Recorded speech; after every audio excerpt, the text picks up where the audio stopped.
Salut à tous, c'est Lunaris. Aujourd'hui, le test de la Chrysler 300C 3 litres V6 CRD de 2006.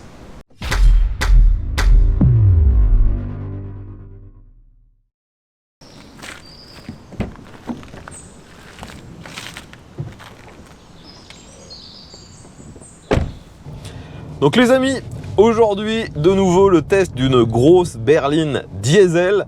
Et aujourd'hui la particularité c'est que c'est une américaine. Et les américaines diesel, finalement c'est quand même plutôt rare. Donc si je peux vous présenter ce véhicule, bien sûr, c'est grâce à l'un de mes abonnés. Je le remercie encore d'avoir fait pas mal de routes afin de mettre à ma disposition ce véhicule. Merci à lui. Donc comme je le disais en intro, on est sur la Chrysler 300C, donc Chrysler, marque américaine bien connue, mais c'est motorisé par un V6 diesel turbo de chez Mercedes. Et c'est là la particularité de ce véhicule, c'est qu'en final, en France, quand vous cherchez une 300C, vous en trouverez bien plus facilement avec des motorisations diesel qu'avec les motorisations essence qui étaient beaucoup plus destinées pour les marchés américains, canadiens et globalement tout ce qui était en dehors de l'Europe. Donc tout d'abord au niveau du style, cette voiture est assez reconnaissable. Personnellement, je la trouve plutôt réussie sur son design et on a finalement une voiture assez classique dans ses proportions. On est sur une voiture un petit peu carrée dans son design. Globalement, si vous faites dessiner une voiture à un enfant, je pense que sur la silhouette générale, ça ressemblera à cette 300C. Personnellement, je l'ai dit, je l'aime plutôt bien sur cette ambiance grosse voiture longue à l'américaine. Et là, je la teste tout de suite dans les conditions qui sont les plus défavorables. Je suis en centre-ville, dans des rues étroites. Et donc, la longueur déjà de 5 mètres de cette voiture est tout de suite assez problématique. Là, j'arrive sur une intersection avec un tout petit rond-point, vous savez, où c'est globalement un point de peinture au milieu de la rue. Et impossible pour moi d'en faire le tour, hein. J'ai été obligé, bien sûr, de passer par-dessus. Donc, comme je l'ai dit précédemment, cette voiture est motorisée par un V6 turbo diesel de chez Mercedes. Celui-ci développe 218 chevaux. Une puissance quand même pas mal pour cette cylindrée, mais surtout, comme beaucoup de moteurs diesel turbo, il y a énormément de couples et ça à très bas régime. Cette voiture est capable de délivrer 510 Nm et ça à partir de 1600 tours minute, donc dès les plus bas régimes. Le modèle que je vous présente aujourd'hui est globalement d'origine et c'est vraiment une rareté. C'est une voiture qui est très souvent personnalisé ou un petit peu, on va dire, modifié afin de ressembler soit à certaines éditions qui étaient distribuées qu'aux États-Unis, soit carrément pour la faire passer pour une voiture d'une autre marque. Là, on est vraiment sur une voiture qui est encore en état full origine et elle a même quelques options de l'époque, comme le toit ouvrant vitré qui est juste ici. On a aussi en option de l'époque les éclairages qui sont xénon, alors que de base c'était uniquement halogène. Et sur ce modèle, on a également toute une sono de la marque Boston avec 7 enceintes. Bon, vous le voyez, je suis toujours en centre-ville et avec cette voiture, il faut vraiment anticiper les manœuvres, les déplacements. Elle est, comme je vous l'ai dit, très très longue, près de 5 mètres et elle est aussi lourde. Heureusement qu'on a une grosse cylindrée. Cette voiture est donnée pour 1900 kg et donc avec mes grosses fesses dedans, on doit tout de suite arriver à près de 2 tonnes. Pour l'instant en ville, je suis assez agréablement surpris par l'insonorisation. On entend que c'est un moteur diesel, ça vibre un petit peu, on a cette sonorité typique, mais c'est très étouffé. On l'entend vraiment très très peu. Et finalement, quand on réaccélère à bas régime, on entend presque plus le turbo que réellement le moteur. Un problème aussi qui fait que cette voiture n'est pas forcément très facile à utiliser dans des lieux assez étroits, comme je fréquente actuellement, c'est finalement les espaces vitrés qui sont relativement étroits. Le style est bon sur cette voiture et je pense que justement d'avoir une proportion avec des vitres relativement étroites, ça améliore le style, mais c'est pas pratique du tout.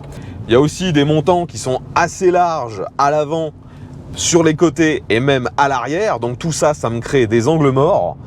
Donc la visibilité n'est vraiment pas dingue. On a quand même un très grand rétro central, ça permet de voir un peu ce qui se passe derrière. On a les deux rétros extérieurs, pareil, ils sont suffisamment larges, mais rien d'exceptionnel par rapport au gabarit de la voiture. On aurait vraiment apprécié une prise d'info plus aisée.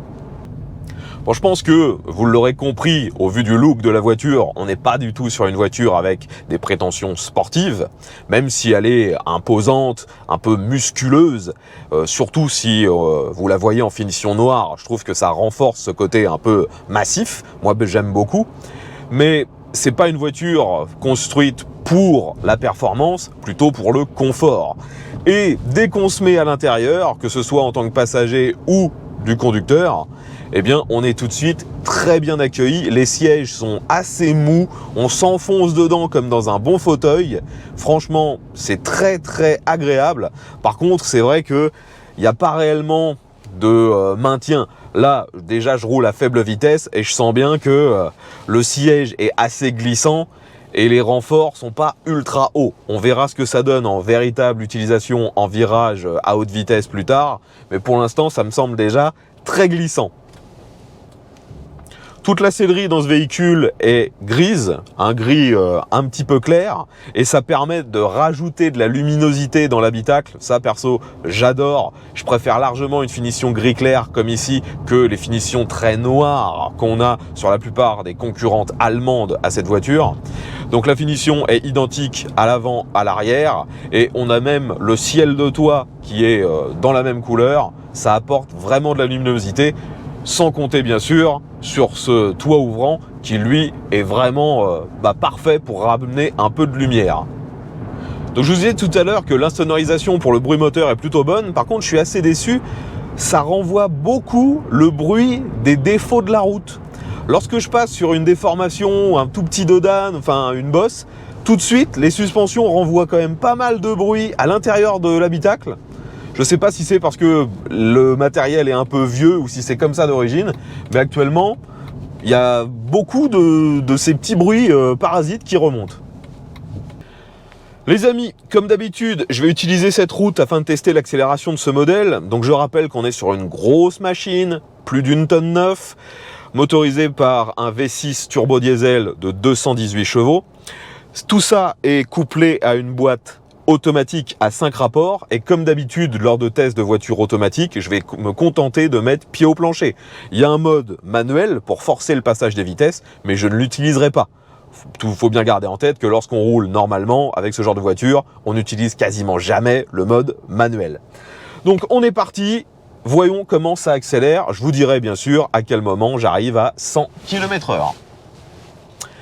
Let's go, pied au plancher. Donc ça monte jusqu'à environ 4000 tours.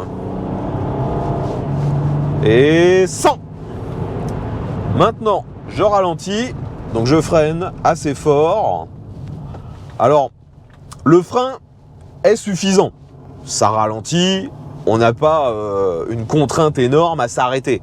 Par contre, on sent bien que cette voiture est lourde et que le système de freinage n'est pas conçu pour avoir une grosse précision sur le freinage. On a une sensibilité assez similaire à ce que j'ai pu tester sur la Citroën C6 par exemple. Maintenant, on va utiliser cet espace comme d'habitude pour vérifier l'angle de braquage. Donc on est sur une voiture très longue, je pense que ça va être quasi impossible de faire demi-tour en une seule fois. Vérifions ça. Je braque bien sûr à fond, il y a une direction assistée, vous vous en doutez, hein. La plupart des américaines ont toujours des directions très assistées. Et là, je me retrouve bloqué. Alors, ça braque finalement pas trop mal pour une voiture de cette taille. Mais bon, 5 mètres de long, il faut pas rêver, on est obligé de remanœuvrer. Donc sur cette voiture, il n'y a pas de caméra de recul d'origine. Par contre, on a un radar de recul. Et le radar de recul s'affiche sur quelques petites LED qui sont derrière, au-dessus de l'appui-tête centrale. On recommence le test de l'accélération. Il n'y a pas de mode sport sur cette voiture, hein. Il y a un seul mode. On est reparti. Pied au plancher. Donc il y a un petit temps d'attente avant que ça prenne vraiment des tours. Ensuite ça monte à 4000 et 100. Maintenant de nouveau je freine fort. Et comme je vous le disais, hein, il y a suffisamment de freinage, mais le problème, c'est que la sensibilité est selon moi très mauvaise. On freine un peu, ça freine fort. On freine plus, ça freine très très peu. Enfin, très très peu en plus. Et même si on met pied à fond, bah on n'a pas, comment dire, un arrêt net comme on serait en droit de l'attendre. Ça reste très très mou au niveau de la sensation à la pédale. Cette voiture se plaçait clairement en concurrente des berlines allemandes, même si finalement certaines pièces de cette voiture viennent de berlines allemandes. Le moteur vient de chez Mercedes, mais le châssis de base vient également d'une Mercedes classe E. Donc cette voiture était quand même destinée à une clientèle qui voulait quelque chose de premium, un peu haut de gamme. Et la finition à l'intérieur est pas trop mal. On a un petit peu de ronces de noyer. Alors je ne saurais pas vous dire si c'est de l'imitation ou si c'est du vrai, parce que finalement les imitations maintenant sont tellement réussies que c'est difficile de faire la différence. Vous avez au milieu une horloge, je trouve ça plutôt sympa. On a l'impression un peu d'être sur une anglaise, des compteurs à aiguille avec un fond gris. Au milieu de tout ça, vous avez deux petits écrans avec un rétroéclairage bleu-vert. Bon, c'est à l'ancienne, hein, il y a très très peu de définition, on voit les pixels à l'œil nu, mais il y a quand même pas mal d'infos. Vous avez par exemple la pression des pneus, le trip, kilométrage, vous pouvez avoir aussi une genre de boussole électronique, vous pouvez changer plein de paramètres. Franchement, c'est assez complet pour un véhicule de cette époque-là. Mais c'est vrai qu'on est très très loin de ce qu'on peut avoir en termes de finition comparé à une Jaguar, à une vraie Mercedes. C'est quand même du luxe à l'américaine. Par contre, le bon point, c'est que tous les plastiques utilisés, même s'ils ne sont pas forcément très nobles, si on peut dire que du plastique est noble du moins, eh bien ça vieillit plutôt bien, parce que là, il n'y a aucune craquelure, aucune déchirure, il n'y a pas de déformation ni de changement de teinte avec le soleil. Donc ça, au niveau du vieillissement, c'est plutôt bon. Maintenant, j'arrive sur quelques dodanes. Je ralentis bien sûr à 30 km/h. Alors, est-ce que cette voiture est confortable ? Bah, pas vraiment en fait. Je trouve que les suspensions sont molles, mais trop molles. C'est-à-dire que ça amortit finalement assez mal les chocs. Là, de nouveau, je suis à 25, 30. Et vous voyez la voiture qui tangue, qui fait un peu le bateau. On retrouve là les caractéristiques à l'américaine. De toute façon, je vous ai dit, le châssis vient de chez Mercedes, mais tout ce qui est autour, la suspension par exemple, c'est bien du Chrysler. Et là, bah oui, ça tangue énormément. On n'a pas la fermeté, le tenue de cap que peut avoir une Mercedes. Donc bien qu'on ne soit pas dans un véhicule de sport, on va vérifier si ça tient bien la route dans quelques virages. Même test que pour les autres voitures que j'ai testées. Alors, j'accélère un peu. Là, ça monte dans les tours. La boîte de vitesse n'est pas forcément ultra rapide, mais lorsqu'on est pied au plancher, elle détecte qu'on veut de la puissance et après, ça reste assez haut dans les tours. La direction est assez floue, hein. Il y a tellement d'aide sur la direction que finalement, on a un placement qui est très très très flou. On ne sait pas comment la voiture veut se mettre. Elle est lourde, les freins sont suffisants. Par contre, quand on réaccélère fort, pas oublier que c'est une propulsion. Elle pourrait partir. Alors, sur cette voiture, on a l'ABS, l'ESP et je crois même un traction control. Tout est déconnectable si nécessaire, sauf l'ABS. On peut rouler un peu vite, mais franchement, c'est pas fait pour. C'est pas plaisant de rouler fort avec cette voiture. Les Audi et BM que j'ai pu tester en concurrente étaient bien plus performantes et bien plus agréables lorsqu'on voulait vraiment mettre le pied dedans. Cette voiture, c'est actuellement la berline diesel peut-être la moins sport que j'ai testée. Alors là, on va dépasser une voiture. Si je mets pied dedans, ça marche très bien. Un petit détail qui, une fois de plus, trahit les origines américaines de cette voiture. Toutes les commandes derrière le volant sont disposées typiquement à l'américaine. Vous avez un gros levier qui ne sert qu'au régulateur de vitesse. Vous avez ensuite un petit levier qui sert pour les clignotants bien sûr, mais c'est le même pour les essuie-glaces. On a ensuite un dernier levier pour le réglage du volant, et du côté droit, il n'y a rien du tout. Vous avez juste l'emplacement pour la clé. On va maintenant passer sur l'autoroute. Allez, je m'insère. Donc vous vous doutez bien qu'il n'y a pas réellement de problème avec cette machine. On accélère, on se retrouve tout de suite au maximum autorisé. Ce que je n'aime pas trop sur ce genre de voiture, lorsqu'on est sur drive, c'est que finalement on ne sait pas sur quel rapport la voiture est. On n'a aucune indication. On sait juste qu'on est sur drive, mais on ne sait pas ce que fait la boîte. Ici, je vais faire un test de reprise. Je suis à 2000 tours, à 110. J'accélère à fond. Donc ça descend d'un rapport. Et là, j'arrive à 130 et ça continue de prendre de la vitesse. On sent bien que cette voiture est finalement capable d'aller très très vite. Et ça dans le plus grand confort. Parce que là, je suis à environ 130 et j'ai très peu de bruit de vent. Finalement, comme je le disais, les seuls vrais bruits qui remontent dans l'habitacle, c'est les bruits de déformation de la route. Le vent, lui, est plutôt bien atténué. Le moteur est lui aussi très étouffé. Il n'y a pas vraiment de problème de bruit. On peut parler, dialoguer sans aucun problème, sans être obligé d'hausser le ton. Forcément, lorsqu'on désire acquérir une berline de cette taille, c'est pour le confort, aussi bien des places avant, mais aussi surtout derrière. Et afin de tester ça, je me suis mis derrière. Je vous montre ce que j'en ai pensé lorsque j'étais à l'arrière. Vous avez bien sûr énormément de place. Moi, je mesure 1m70, mais il y a de la garde au toit, j'ai de la place pour mes jambes. En plus, là, le siège est quand même assez reculé. Donc, on est bien, c'est très très confortable. Si nécessaire, vous avez au milieu un accoudoir qui sert aussi de porte-gobelet. En termes de rangement, vous avez aussi ici un porte-document. Vous avez des rangements dans chacune des portes.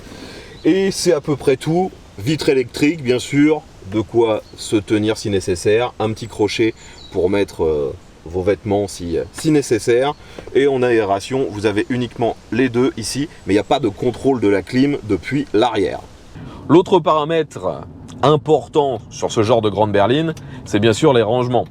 Alors tout d'abord, à l'intérieur, on a des rangements assez classiques, c'est pas gigantesque. Vous avez bien sûr des vides-poches dans chaque porte, une boîte à gants d'un format standard. Vous avez aussi porte-gobelet et aussi un rangement dans l'accoudoir central. Donc jusque là, rien de vraiment surprenant. Par contre, vous avez un coffre qui est vraiment gigantesque. On a énormément de place déjà en temps normal, et si nécessaire, vous pouvez rabattre les sièges arrière afin d'augmenter encore la capacité du coffre. Donc là, on est vraiment avec beaucoup de rangement. Vous pouvez aussi d'ailleurs mettre des choses en dessous du seuil du coffre, parce que normalement, il y a un emplacement pour une roue de secours.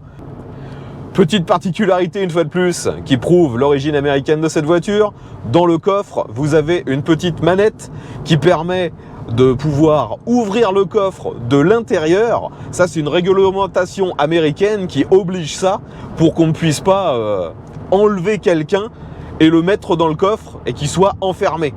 Il y a l'obligation d'avoir la possibilité d'ouvrir le coffre de l'intérieur. Enfin voilà les amis, je pense que vous aurez compris globalement les caractéristiques de cette voiture. Grosse berline, plutôt confortable, qui vieillit bien dans le temps. Même au niveau du style, je trouve qu'elle n'a pas tant vieilli que ça.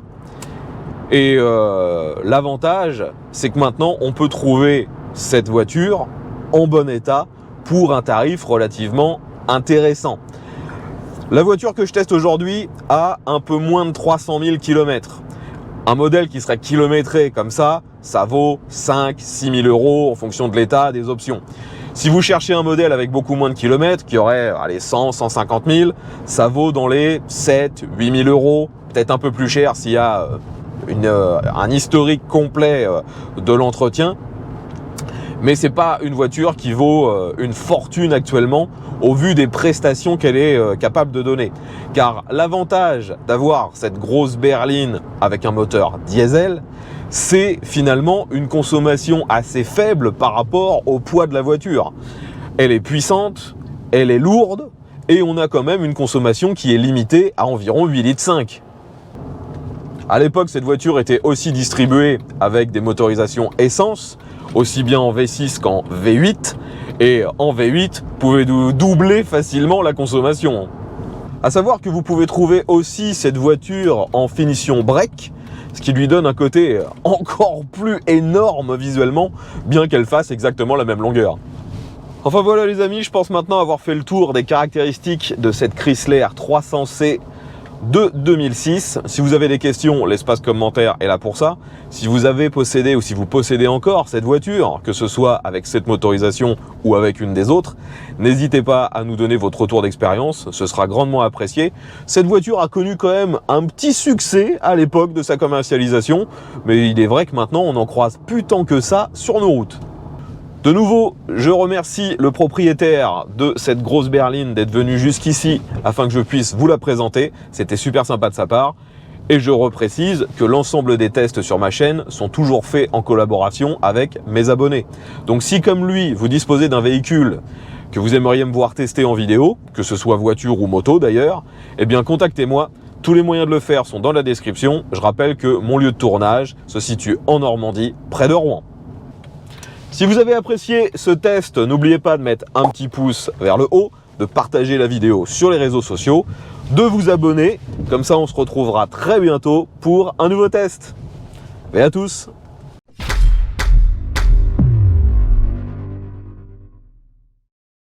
En France, cette voiture a été commercialisée pendant quelques années, puis a été remplacée par sa sœur, la Lancia Thema, qui était globalement une 300C rebadgée Lancia, lorsque le groupe Fiat a racheté Chrysler. Et cette voiture, maintenant, n'est plus vendue en Europe depuis assez longtemps, mais il faut savoir qu'aux États-Unis, ils viennent juste de décider de mettre fin à la carrière de cette 300C qui a évolué pendant près de 20 ans.